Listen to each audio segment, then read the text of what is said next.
Welcome to the Talking Maths in Public podcast, a community podcast for members of the Talking Maths in Public network. TMIP is a UK network for maths communicators with a conference every 2 years and a chat group for keeping in touch in between. My name is Katie Steckles, and I'm a freelance maths communicator and member of the TMIP organising team. The podcast is a chance for members of the community to share their maths communication work and talk about the ways we communicate maths. In this episode, we'll hear from Alison Flood from New Scientist magazine about the maths content they feature. We'll also hear from Sarah Marks about RedStart, a charity teaching primary school children about financial literacy.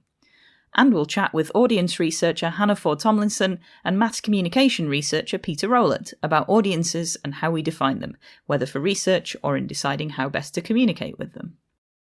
To see links to things discussed in this episode and more episodes, you can visit talkingmathsinpublic.uk/podcast.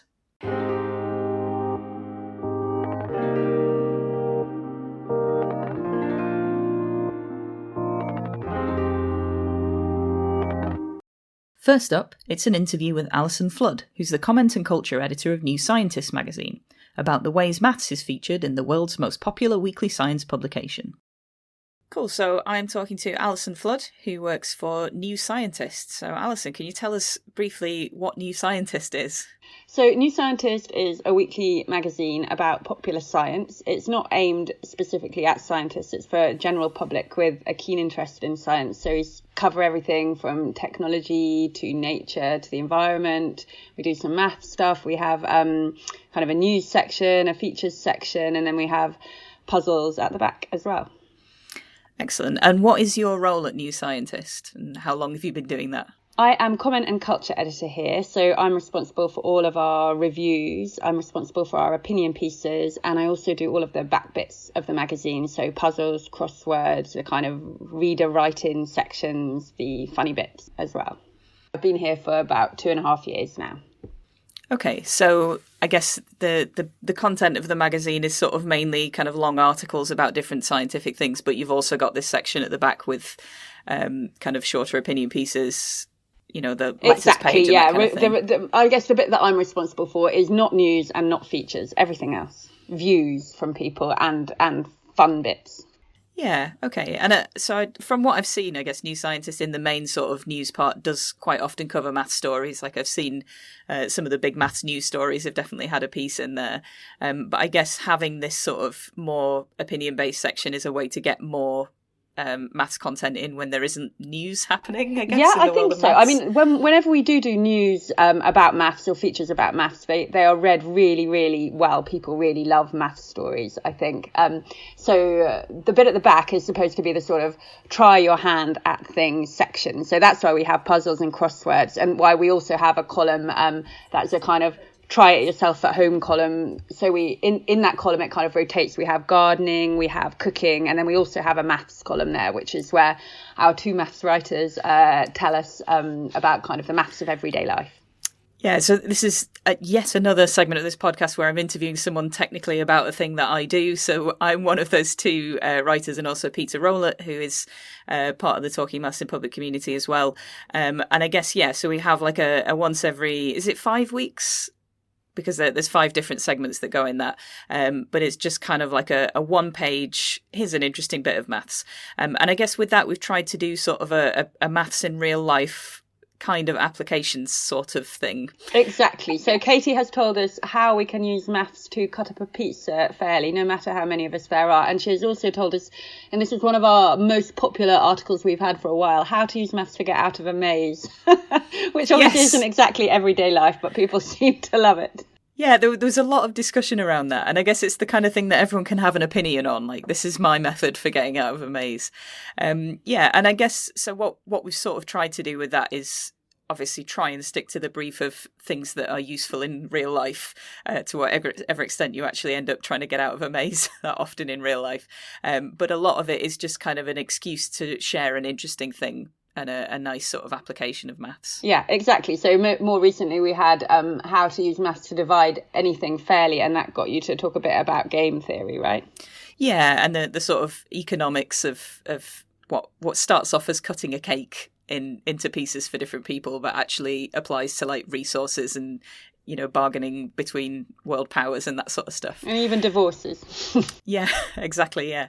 So you also mentioned you do the puzzle column in the back there. And yet again, somehow I've managed to get myself involved here. So this was run by Rob Easterway for quite a long time. It was. So Rob did it for quite a while. Then we wanted a fresh approach. So I asked Katie if she would think about doing it. And you were keen, and you've kind of taken a slightly different angle to Rob. But I think it works really well. So Rob had done us quite wordy questions, and you have, well, you can tell us. Yeah, I'm just quite happy for it to just be a maths question. Just like, how many numbers are there that have this property? And like I feel like what Rob was doing was trying to sort of make it more accessible, in that it was just a thing that you would read and you'd have to sort of think about how to extract a puzzle from that. And I've, rather than give that extra layer of challenge, I've just gone for, here's some maths, but it's actually, we're doing like a 3 different levels almost, sort of. So there's an easy first question, then something a bit more difficult, and then something meatier to get into. And I suspect there'll be some people who just look at the first one and go, oh, I've done that, I can do a puzzle. And then other people who kind of go a bit further and sort of take a little time to play with it a bit more. But yeah, has that been well received? Yeah, well, we've had a lot of people write in to tell us what they think of it, and people seem to be liking it. What I wanted from the puzzle page is for our readers to be able to attempt it, for people to be able to have a go and hopefully be able to do at least some of it, and to be able to feel like they're smart when they've done it, to be able to think, I've managed to do a maths puzzle in New Scientist, great. So you don't want it to be so impossibly hard that no one can crack it, or only kind of like a degree level maths people can do it. You want it to be for anyone to be able to put their brain to it and have a good go. And that's why I like the kind of the 3 levels, because hopefully everyone can have a bit of a stab at it, no matter their maths level. Yeah, and I think between me and the sort of people who've been working on, because we've got a few different people who submit puzzles to set, I've got a little gang of people who do some testing for me that kind of look at the puzzles before we send them off. And I guess one of the things we've managed to do quite nicely is almost that sort of pedagogical thing of like using the fact that you've got this easy first question. It's deliberately chosen as something that will get you thinking about the problem for the next part, I guess. So having done the first part, you've already done some of the work towards the second part, and that sort of maybe hooks you into, someone vaguely described me as a kind of drug dealer of maths. Like I give them a little easy thing to hook them in, and then once they're kind of drawn into that, they'll see the second part and they'll think, oh, well, I know how to do that, so I just need to do this, this and this.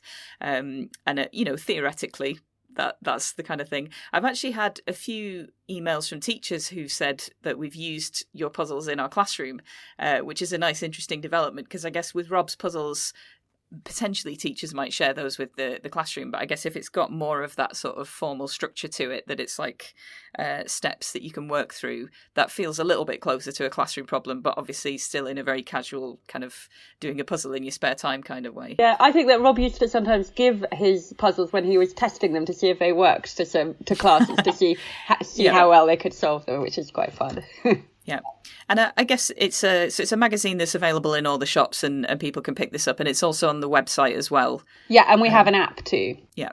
So I think one thing I always, because my standard drum that I always beat when I'm talking about mass communication is, what's the audience? Like, how do we understand the audience for this? So like when you're kind of putting maths content into the magazine, what kind of decisions do you make? How do you feel about like your audience's approach to maths? I think our audience is pretty educated. 75% are educated to 2-degree level, and the average age of our readers is 40, so they're kind of older and educated.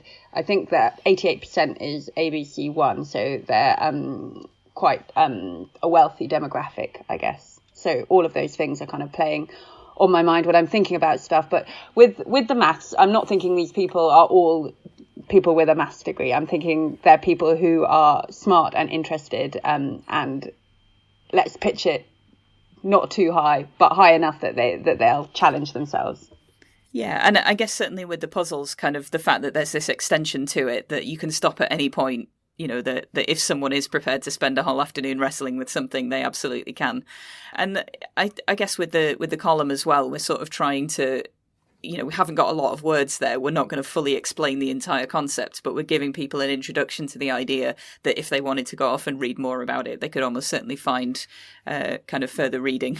Yeah, exactly. And with the column, what I like, what I think works really well is if someone can read it and then be able to take something away that they'll go and tell people about. So like how to get out of a maze, you would definitely go and say to someone, well, always turn right, or whatever it was the rule was, or how to divide a pizza. Now that always comes to mind for me if I'm cutting up a pizza. So it's something that you would take away and pass on to people, a kind of delightful nugget about maths. Yeah, and I really appreciate the fact that there's now space for a kind of maths column there, because it could be anything, right? There's so many different aspects of science that you could feature in there.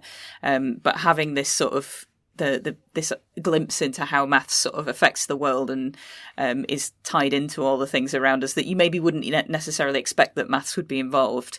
Or maybe you would. I don't know. People may have a strong sense of that, but kind of to sort of give people a reminder, I guess, that maths is sort of there sitting underneath all of these things. Yeah, and it does really well for us too. The column is really popular. So people obviously want to know what maths is underlying the world. I mean, it's really interesting to me because in terms of like looking at my audience, I literally look at my audience with my eyes and I kind of try and judge based on the faces I can see what sort of level people are at with in terms of ages and that kind of thing. And, I try, if I'm doing an event, I try and get the organisers to tell me like, how have you advertised this? Like what kind of people are we expecting? But I guess you have actual real kind of demographic data. Certainly if you're looking at online logins, people have an account, you can get that sort of background info. You can do surveys to get that very specific information. So I guess it feels like a very nice thing to be able to say, we know this percentage of our readership has a degree or whatever.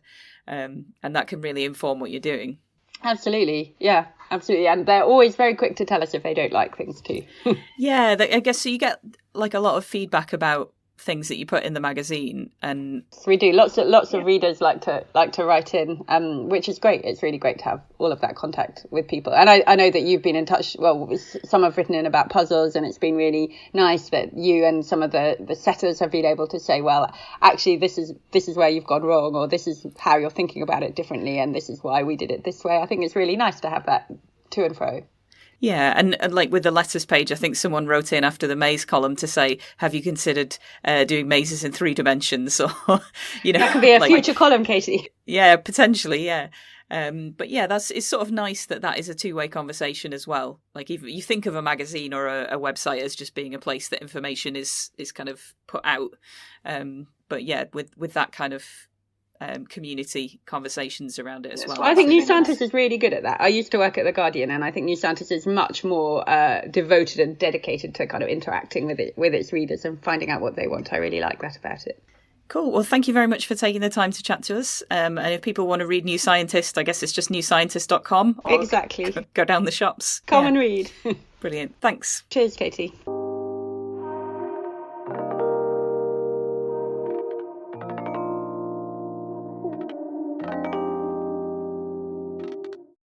For our next segment, I'm joined by lecturer and maths education researcher Peter Rowlett, as well as audience researcher and freelance science communicator Hannah Ford Tomlinson, as we dissect the way we define what an audience is. So I'm talking to Hannah Ford Tomlinson, who is an audience researcher. And please, Hannah, tell us what that is. What is that job? I would love to. So an audience researcher, basically, for me anyway, so I work at the Science Museum Group, and I lead on the evaluation that takes place across the Northern Museums in the group. So that's looking at exhibitions, resources, events, and essentially we do new evaluation, we do new audience research, but we also use existing evaluation and research to advocate for the needs of audiences. So it's about understanding the people who are coming to the museum and what they're getting out of it and how they're interacting with things. Absolutely. And also thinking about the people that aren't coming and why they might not be coming and how we can change or adapt what we're doing to kind of meet the needs of more people. Okay, so what kind of audiences do you get there? That's a really good question. So a lot of different people come to the Science Museum Group for lots of different reasons. And that's one of the things that we think about is why someone might come to visit and why that reason might be different to someone else visiting on the same day. People also visit for different reasons on different days, which is very interesting. So we think a lot about schools audiences. We think a lot about families, independent adults as well. And all of those people, as I say, have different reasons, different motivations for visiting kind of any cultural institution, but for visiting a science museum particularly. Okay, and I guess part of your work in the research is sort of understanding those audiences and helping to design exhibits and events and things, I guess, tailored to those audiences. Yeah, absolutely. So someone wanting to develop something new will come to my team and say, listen, we want to know more about this particular audience. Can you do some front-end research? So talk to people before we've made it, so we can test out some of ideas. We also do what we call formative research, so kind of prototyping. So someone has something that's underway but not finished yet, we can test that out. And then when something's finished as well, we can do what we call a summative evaluation. So how has this gone? What can we learn for future work? Cool. So I'm thinking about kind of like when I'm doing a piece of mass communication, like I always think about like who the audience is for this, like who I've got in the room if I'm doing a talk, like what age group, what kind of level and ability and that kind of thing. And this is actually something that we had to think about a lot harder recently when I was doing a piece of research with Peter Rowlett, who is also here. Hi, Peter. Hello. Peter's been hiding in the corner. But essentially, yeah, we kind of did I mean, do you want to tell us, Peter? Tell us about the research project. I can tell you about my friend Katie, who came to work at Sheffield Hallam with me. And, yes. You started working as a lecturer in our group. We are mathematics lecturers teaching a maths course, and there are people doing research in mathematics and in applications of mathematics, but also one of the big interests in the group is maths education.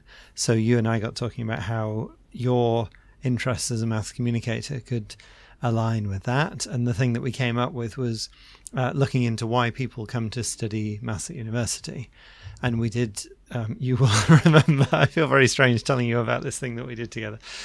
We did this initial piece of work that was about informal experiences with mathematics. So playing games at home or visiting places or watching YouTube channels or things like this.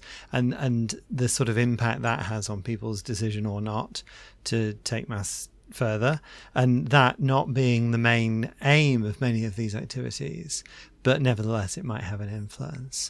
Anyway, and then that spun out, and you applied for some money, and I helped from the university to do a slightly larger project. And what we did for that was that we collected a bunch of case studies from people doing different types of outreach, and we did some interviews with people who were doing it and got some people to write their own case studies.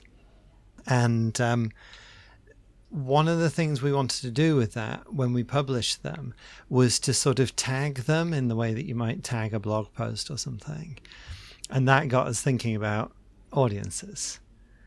Yeah, because I guess a lot of the different sort of case studies were on different forms of outreach. So we've got everything from like a cryptography day where people come into the uni and do activities through to like an evening event for adults or, just any and every type of potential kind of maths enrichment in different forms. And how do we kind of consistently define those audiences? Because they will be different people from different places for each one. Because you kind of want everyone to read everything because it's all marvellous, but also you acknowledge that people have a limited amount of time. And if you're doing something with 16 to 18-year-olds, you might not want to read the case studies by people who are working with primary school kids, for example. So that sort of simple level, there's some sort of signposting for the audience of the booklet, thinking about audiences. So we came up with this sort of scale, but then I remember that we talked quite a lot about there are different motivations as well as different people. Yeah, I guess when people talk about kind of doing a maths thing and you say, oh, who's it for? They will say like year 9 or they will say an age group. And that's the way that people often think about like what the audience is for a thing. But actually there's year 9s and year 9s, right? So year 9s in the first week of term, year 9s on a Friday afternoon just before they're about to leave for the weekend, year 9s in their own school or out of school. So we wanted a way to sort of capture that aspect of it as well. And we ended up with a 2-dimensional array of possible audiences, I guess. Yeah, not wanting to do things simply.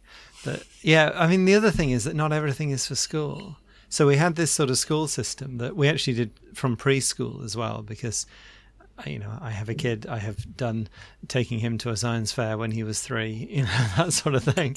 So we did a sort of preschool. We did a primary or elementary, depending on which part of the world you're in, hopefully these terms start to make sense. But primary or elementary education, we did a sort of lower secondary or middle school, an upper secondary or high school, and then a sixth form or junior college. But then we did some outside of the sort of school structure of education. Of course, as university students, we put family in there because sometimes you're running something not for the kids, but for the kids and the parents together. And that's a different audience in a way. And then we kind of got a bit lost and weren't sure what to do. And we ended up with young adults and adults who are presumably, young adults are presumably also adults, as are university students. It gets all very muddly, doesn't it?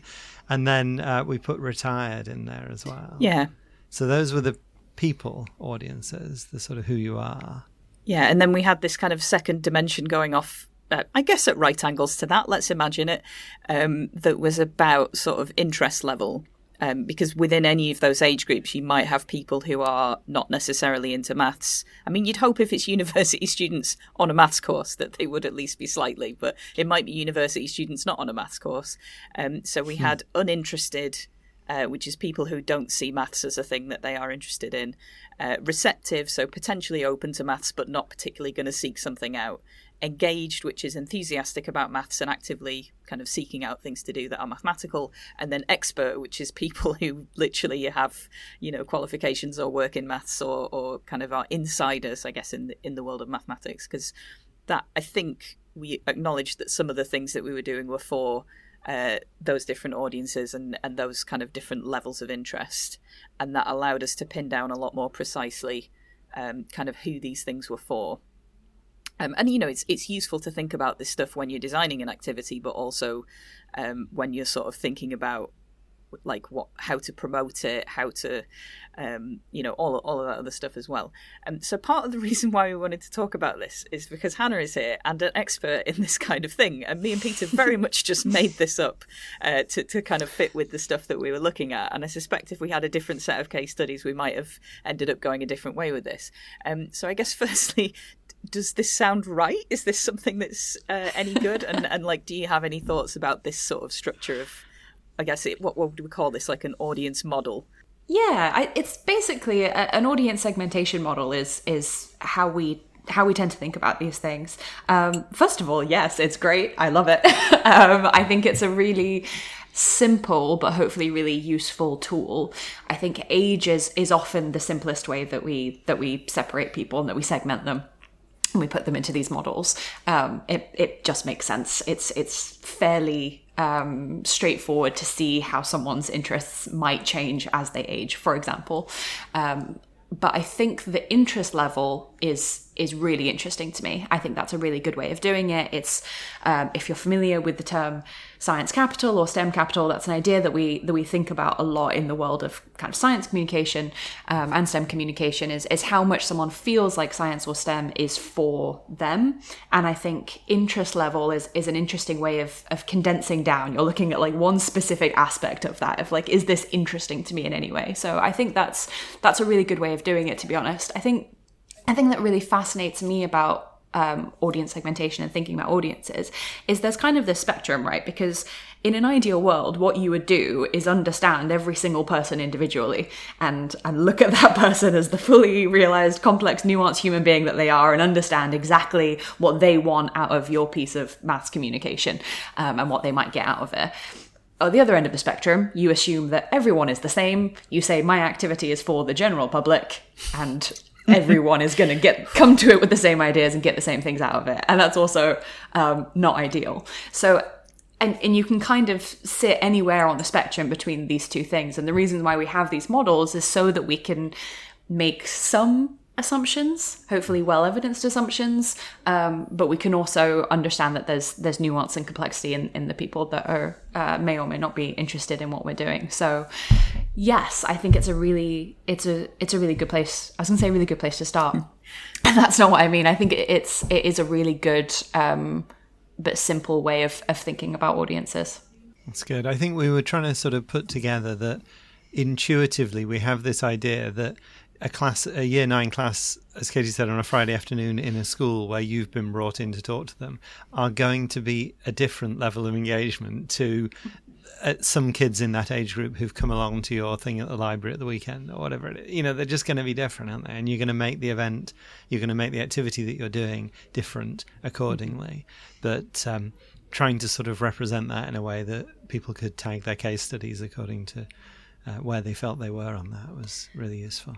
I think having a model like this also helps to take the value judgment away. So we're not saying that it's good to be particularly interested or excited or passionate or knowledgeable about math and bad to be uninterested. It's just looking at it in a really neutral way and saying, okay, who do I want to reach? Who might I reach, whether or not I'm actively targeted them? And as you say, that's where that kind of marketing comes in. And who might just rock up anyway. So yeah, I think it's a really useful way of looking at it. Yeah, it's often the risk that you kind of make assumptions about your audience, and actually acknowledging that, potentially people are there for different reasons and they might be coming to it from a different place. And I think a lot of people think that they're talking to the general public. As you say, it's my one bugbear is when people say, oh, it's for the general public. I'm like, yeah, which ones? Because that's not a thing. But that they make this assumption that they are reaching everyone, and actually there are people who just wouldn't even come to the thing. There's people who wouldn't even pick up a book and read it, and the actual audience that you're reaching is often very different to what you're picturing it to be. And I think having an understanding of that really informs the way that you design stuff and the way that you talk about stuff. And obviously a lot of it will be adaptive. So if you're stood in front of a room full of people, you can very quickly tell whether or not you're pitching it wrong by the look on their faces. And you can always adapt and sort of ask more questions or kind of, do things in a slightly different way on the fly. But in general, in terms of the planning and the decisions about what content to use and what, how to frame everything, it's a really, really useful thing to do. And I think with the case studies we didn't necessarily give people this model as pick yourself on this grid, but we got them to describe the audience, and then we made a kind of call as to which categories it fit into. And a lot of them were multiple ages, multiple categories, potentially multiple interest levels as well. But it is also interesting. It's definitely a planning tool because, like you say, I can be in front of a class of kids, and I know I've got 2 worksheets in my pocket, and depending on how they behave, how they engage with it, I'm going to do one or the other, and that's absolutely fine. But as a planning thing, you sometimes hear people say, oh yeah, we're hoping to reach people who are not interested in maths at all, and we're really going to convince them, and how we're going to do that is a podcast. And you sort of go, who's going to download your podcast? Yeah. Who's going to find that, and why are they going to click the download? You're just not going to reach those. So it's like a good tool to sort of think about how am I going to reach the audience that I want to reach? I think another really useful way of thinking about this, and actually I was thinking about this because I was listening to the most recent episode of this podcast that came out, and Grant and Ben were talking about Grant's math exposition competition, and they were talking about starting a video by giving people a reason to care, rather than kind of assuming that the person watching this video is already a maths nerd who's already fascinated by whatever puzzle you're going to be talking about. And I think thinking about audiences helps you work out why someone might care about what you're doing. And that's, I think, a really helpful way of thinking about it for me. Yeah, I mean, none of this is easy, right? All of this it's a constant battle to kind of iterate and make things better. But yeah, I think this definitely gives you a sort of starting point to think about stuff from.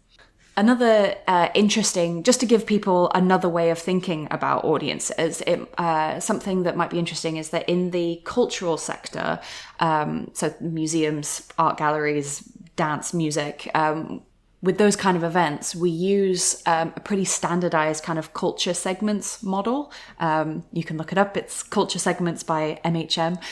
They're an audience insight consultancy who kind of put this model together. And that looks at people's values, motivations, interests. It's really interesting because it's only like a 7 to 10, I think, question survey. You can do it if you go to the culture segments bit of the website on the MHM website, and it basically puts you into one of, I think it's 12 categories off the top of my head. And it's things like entertainment is one segment. So that's people who are primarily interested in fun. So they're looking for things that are mainstream, that are really popular, that have kind of a proven track record. Versus another segment is, I think it's called enrichment, which is people who are looking for that kind of nostalgia. They're interested in heritage and tradition, or there might be the reason it's taking me, I'm struggling a bit to remember the names, is we use a slightly adapted version of the Science Museum groups. But so another segment that we use at SMG is called Time Poor Aspirers. So these are people that really want to do fun, interesting, creative, cultural things, but they feel like they're really under time pressure. So they're definitely not going to do something unless they know that it's going to be really good. All that to say is that I think another useful way of thinking about audience is how do I want to present this? Or do I want to present the thing that I'm doing as something that's really familiar and really fun, and it's similar to something else that they might have heard of, for example? Or do I want to present this as a really weird, novel, new, exciting thing? And you're going to reach slightly different people with that. And again, it's a more complicated way of thinking about it than just age or how interested someone is in math. But there's just so many layers to it, and there's so much kind of complexity and nuance. But there are simple tools that do exist out there that you can use to try and understand the people that are coming to or that are engaged with your maths communication a little bit better. That makes sense. And I guess like one way to think about it is like, if you were someone coming to this event, how did you find out about it? Like where, what to through what route have people come to this thing, and that might give you an insight into who they are or what their kind of perception of things might be. Yeah, it's really fascinating, and I imagine we could talk about this all day. But in the interest of keeping things short, we will put a link to all of the things that we've mentioned. So the case studies that me and Peter did, some other useful audience related things, and the model that you just mentioned there as well, I guess. And if you want to see any of the links from episodes of this podcast, you can find them on the website at talkingmathsinpublic.uk/podcast. And thanks very much to Peter and Hannah.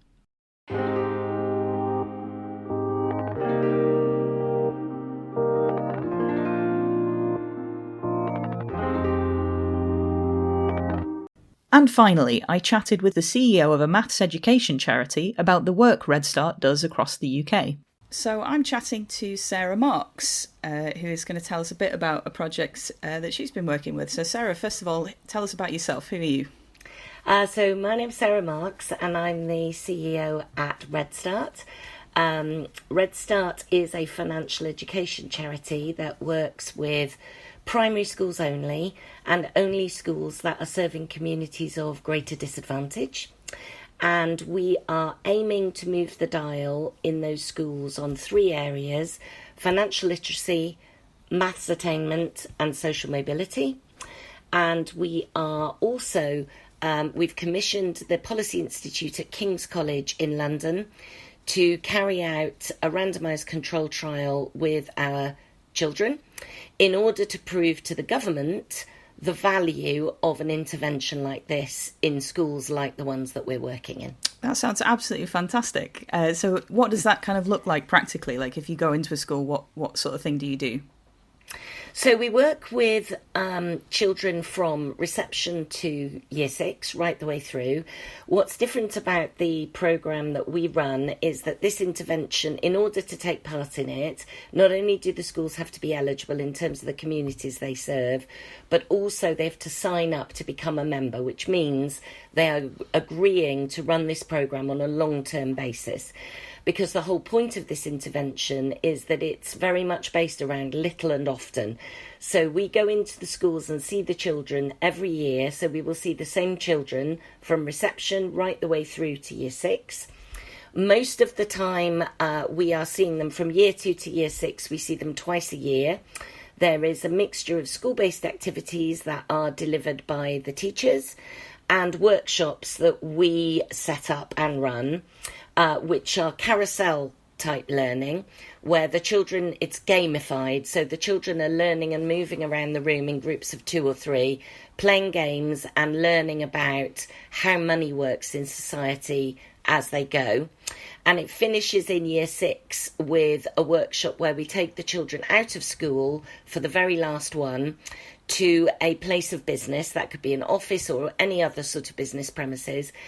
And we link there all the work we've done with them, talking about skills in the workplace and this whole strange world that goes on outside of school, to show them in a typical building all the sorts of jobs that might exist in that building, that gets that building up and running. So everything from people in the loading bay, reception, lawyers, accountants, fund managers, there could be all sorts of people in there. We try and spend some time with a range of different people, and also we do the final workshop, which is about risk management and recognising scams and investing and how to use your money wisely. I mean, that sounds incredible. What kind of response do you get from the kids about this? Is it something they enjoy, or...? Yeah, they really do enjoy it. Do you know, one of the most heartwarming things, which honestly wasn't something that we had particularly specifically designed the programme around when we started, is the accessibility side of this. Because we have, particularly in the schools we work in, we have a very high number of children that are statemented with special educational needs and other challenges. And they often spend a lot of their day away from the rest of their peer group, working on their own.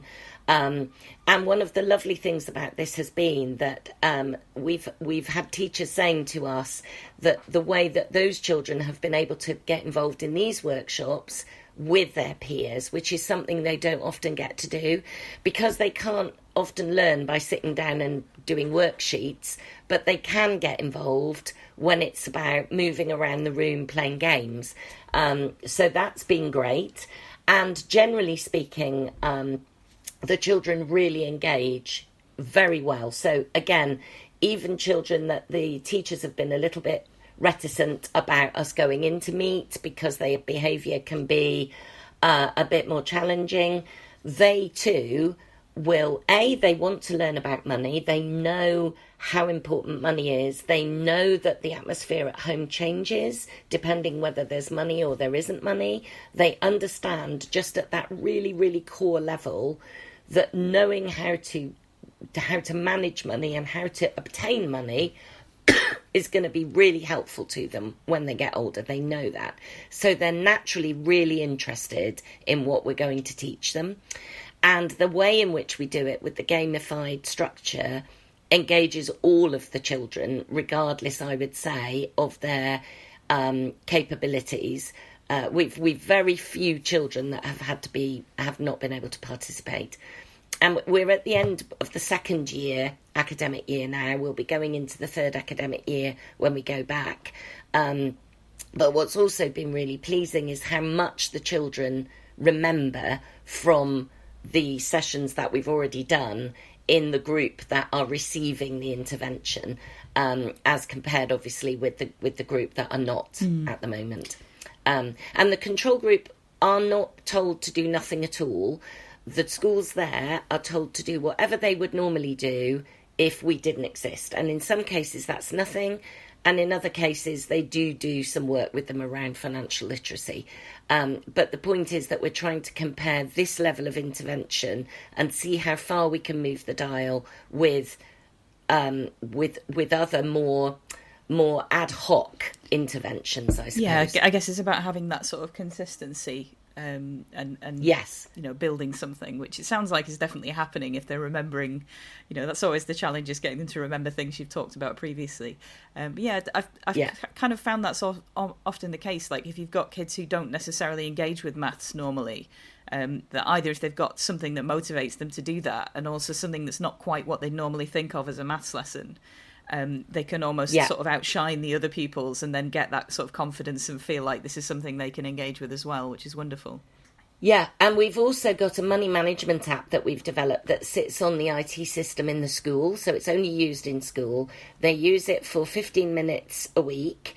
And the way it works is that there are a bunch of quizzes in the app that the children take, and those quizzes are based around applied maths and money, basically questions, things we've taught them. And they earn RedStart pounds for every quiz that they take, and that money goes into their current account on the app, and there's also an interest-bearing account, but they have to physically move their money into that account in order to earn the interest. And then in the playground, we've set up a shop, which is just a shed, effectively, that that has a RedStart shop sign. And there they can buy physical items with their money. So they can save up, and there are small ticket items that they can buy quite quickly. So those would be things like bottles of bubbles, stationery items, glittery bouncy balls, that kind of thing. But there are also, within the app, it shows the items that they can save up for that are available later on if they save. And that would be things like Lego sets and Barbie dolls, sports kits, cinema tickets, things like that. So we're actually hoping to get them to experience the temptation of spending early, but the benefit of holding on and waiting until you get something you really, really want. And that is also a really exciting area in terms of our development, because the other thing we want to do next year is start to create jobs for the Year 6 children in the shop. So there will be on the app a job description, which will be about your skill sets, and then the children will apply for those jobs. They'll write a CV and apply for the jobs. They'll have an interview. They'll all be given a shift for which they'll be paid in RedStart pounds. And there are 2 jobs. One is a shopkeeper job.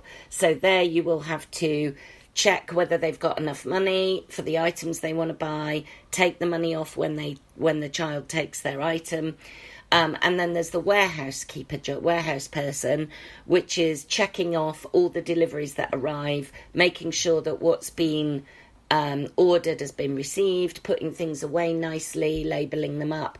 So again, starting to think about what kind of person are you? Are you the analytical, quiet person that wants to be more in the background, thinking about working more on your own and being very detail oriented? Or are you the kind of front of house, hi everybody, come on in, the shop's open now, and all that kind of thing, and showing them that there's jobs for every type of person. Effectively, whatever you are, there will be a job that will work for you. And that maths is part of both of those jobs, but in a different way. Yeah, and I guess that sort of, it feels like it's a lot more holistic than just talking about maths, I guess, and it kind of ties it into the wider world of work and, how does working in an office, what's that like and that kind of thing, which I guess sometimes when you learn maths at school, it's very much out of context. It's just like, what are these numbers and what do I do with them? Yeah. But this is really genuinely applied in that sense, I guess, yeah. Yes, yeah. And in one of the workshops, we do a session with them, which I always find really interesting, where we ask them to pretend that they're the government and they're given areas, obviously, that they can allocate money to. And they have this discussion in their little working groups about what they would put the money into and why. And it really gets them thinking about the decisions that have to be made and what happens with their taxes, where that money comes from, and then what the government have to do with it, and the choices that have to be made. And it's amazing how much they are capable of thinking about at a really early age, to be honest. Yeah, I'm sort of imagining kind of working with primary school children on this kind of thing, and it's, it feels like a lot of very big ideas, but actually, a lot of them, when you boil it down to it, is quite simple. It's, do I spend this money now or do I save it up for something bigger? That's the sort of classic child psychology, isn't it? The marshmallow test or whatever. Yeah. But as an adult, that's the kind of decision that you face all the time. And I guess in government and in policy, they're kind of trying to weigh up pros and cons of all these decisions. But it's, that's absolutely fantastic. So what's the kind of scale of this? So what kind of area do you cover with this? So we've got hubs at the moment in Cardiff, which covers Cardiff in South Wales. We've got one in Bristol, which is Bristol, Bath, Weston-super-Mare, that area. We've got inside of the M25 in London, basically. Then we have a hub down in Sussex, which covers from Crawley down to Brighton area. We have Suffolk around Lowestoft, and then we have the northeast, which is Newcastle, Sunderland and Durham, and then we also have Edinburgh, Fife and the Borders. Those are where our hubs are at the moment. And last year we had 57 member schools. this year, I think we've been receiving applications from schools that want to join in those areas that I've mentioned that are eligible. And we're just going through that now to see how many places we can offer. But I think we could be up to something around 80 schools when we go back in the autumn term. Excellent. And I guess you have staff that are trained to kind of go out and deliver the sessions in all these places. Yeah, so some of our team are ex-primary teachers themselves. So we have an ex-head, an ex-deputy and an ex-primary teacher who work on developing the resources. Because the other thing is that every year we're trying to push the children a little bit more, because our hope is obviously that where we started with, say, a year 4 class will not be stretching enough for that year 4 class in a couple of years' time, because by then the children that arrive in year 4 will have had 3 or 4 years of education before they hit that spot, which should mean they're capable of doing things that perhaps we would have done with year 5 in the past. So we're constantly reviewing what we're doing. We get feedback from the teachers and from obviously observing the children and from our own team every year about how things are going and ideas about what we can do further to enhance it. And then we bring volunteers in with us for the workshops who are business people that we involve in training before they come in. But we or the teacher lead the workshop. They're just helping to run the station within the carousel kind of learning environment. So the leading of the piece is always either a teacher or a RedStart lead of some sort. If people wanted to find out more about this project or read up about it, where would they go for that? So we have a website that is redstarteducate.org. You can go and look there. You can also contact one of us on that general email address. And obviously you can come to me personally. I'm sarah.marks@redstarteducate.org. And keep an eye, look out for us on LinkedIn, link with us there. We post a lot about what we're doing there. We do also have a Twitter page. I know that a lot of schools in particular are more often on that medium than they are on the LinkedIn platform. So any of those areas you'll find us. Excellent. And we'll pop all of those links into the show notes for the podcast as well. Thank you very much, Sarah. It's been wonderful to chat to you. Thanks.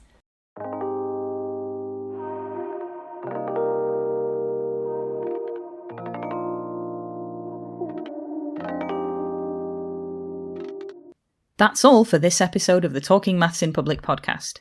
Head to talkingmathsinpublic.uk/podcast for more episodes, to suggest your ideas for future segments, and to find out more about the TMIP network.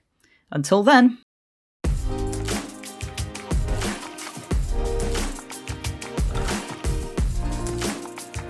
Hi there, this is Brady from Numberphile, and you've been listening to the Talking Maths in Public podcast, presented and edited by Katie Steckles and funded by the International Centre for the Mathematical Sciences.